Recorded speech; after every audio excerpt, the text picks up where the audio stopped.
Hi everyone, in this video I'm going to compare the Huawei MatePad Pro versus the iPad Air 3. The reason why I want to compare these two tablets is because the pricing is quite similar. So for the MatePad Pro, you can get this for around US $520 from AliExpress, and that comes with 6 gigs of RAM and 128 gigs of storage. For the iPad Air 3, it's US $499 for 3 gigs of RAM and 64 gigs of storage. So you're going to get better specifications with the Huawei MatePad Pro. The stylus comes separately. So the Huawei M Pencil, this is US $75 to $99. For the Apple Pencil, it's $99. And you have to use the first generation Apple Pencil for the iPad Air 3. Alright, just to give you the bottom line up front, both tablets, they have good specifications that allow them to run apps smoothly without noticeable lag. You can open multiple apps and run them snappily.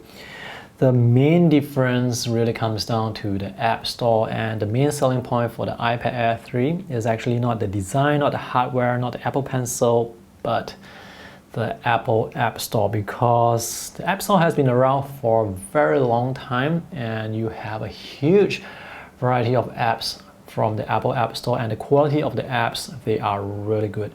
As for the Huawei MatePad Pro, the Huawei App Gallery, which is the App Store, is still in its infancy. Android developers are still porting their apps over from Android 10 over to the Huawei App Store, so the variety of apps, it's not as wide compared to the Apple App Store, and not just that, the quality of the apps, it's not there yet. So if you are thinking of buying the Huawei tablet, the limitation will be the lack of the Google Play Store. However, you can actually purchase this tablet from resellers from AliExpress with the Google Play Store installed. In which case then the Apple App Store versus the Google Play Store, it's a pretty balanced matchup. And now let's talk about the differences in design and functionality. So for the Huawei MatePad Pro, this is a 10.8-inch LCD display with terrific color. The colors, the contrast levels, the quality is similar to the iPad Air 3. The iPad Air 3 uses a 10.5-inch LCD display. The aspect ratio is 4:3. The aspect ratio here is 16:10, and the resolution is 2560 by 1600, whereas the iPad Air 3 uses 2224 by 1668 resolution. Now, what this means is in terms of how sharp the user interface elements are, like the fonts, the icons, both tablets will give you very sharp images. However, when it comes to playing videos, for example, let's go to YouTube. On YouTube, if you have two tablets side by side, you will be able to notice the videos are going to be sharper on the MatePad Pro. That's because the videos are playing at 1440p resolution. On the iPad Air 3, actually on all iPads, even the iPad Pros, the maximum video resolution on YouTube is 1080p. So for media consumption, especially watching videos, this tablet is significantly better because of the wide aspect ratio, the extra resolution. It has four-way speakers compared to the downward facing speakers on the iPad Air 3. The only downside here is there's no 3.5mm audio jack, whereas the iPad Air 3 has that. The design also looks better here. I guess you can say that this design is inspired by the iPad Pro because of the thin bezels. Now the bezels here are really nice, thin and uniform throughout, rounded corners, whereas on the iPad Air 3 you still have the big forehead and the chin and the fingerprint reader. And here the camera cutout for the Huawei, it's on the LCD display here at the corner. Because the camera is placed inside the viewing display, the display is able to stretch out all the way to the edge. This is a 90% screen to body ratio. It's really immersive when you are watching videos or playing games. Face unlock on the Huawei is very effective and almost instantaneous. The only downside for this camera is some of the apps, they are not designed with this camera location taken into account. So it may overlay onto some of the user interface elements such as this button here, but touch actually still works. I've gotten used to the camera placement really quickly, and it's a small compromise compared to having an LCD display that stretches all the way to the edges. It looks really nice. Now this display is also laminated.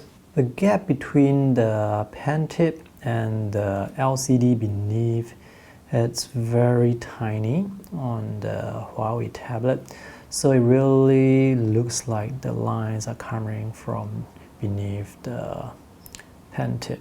On the iPad Air 3, that gap is even smaller, but you probably won't be able to notice the difference unless you have two tablets side by side to compare. Both styluses support pressure and tilt sensitivity, and they are both very accurate. So the lines here, they are drawn with pressure sensitivity, and I can tilt the stylus to get those broad strokes. Battery life on both tablets, excellent. You can get 7, 8, 9 hours easily, but battery life will of course depend on the auto brightness and what apps you are using. 64 gigs on the iPad Air 3 may be a bit tight if you are thinking of installing a lot of apps, games, and downloading a lot of files. And to get more storage, you have to go with Apple's built-in storage. So to go from 64 gigs to 256 gigs, that's an extra US $150. You can get more storage on the MatePad Pro by using an external memory card. However, this is the proprietary Huawei nano memory format. This slot here doesn't fit the ubiquitous micro SD card. To do one-to-one file transfers, Apple has AirDrop, but that only works with Apple devices. On Huawei, there is Huawei Share. This works with Huawei devices. However, under this, there is Computer Share, and if you turn this on, you can actually have this tablet be discovered by other computers, Windows and Mac OS included. Even though the Huawei tablet doesn't have Apple AirDrop, you can still do direct one-to-one file transfers using one of those many file transfers website. ShareDrop.io is one of them. So this is my iPhone running iOS, and when I launch the website, this can discover the phone and the iPhone can discover the Huawei tablet. Alright, to conclude, both tablets, they have good specifications. When it comes to design, the Huawei MatePad Pro does look better because of the thinner uniform bezels and the more immersive display. Both tablets are quite thin. This is 7.2mm, which is 1mm thicker compared to the iPad Air, and this is slightly heavier, just 4 grams heavier compared to the iPad Air. By the way, the back here can be used for wireless charging. It provides 7.5 watts of power delivery.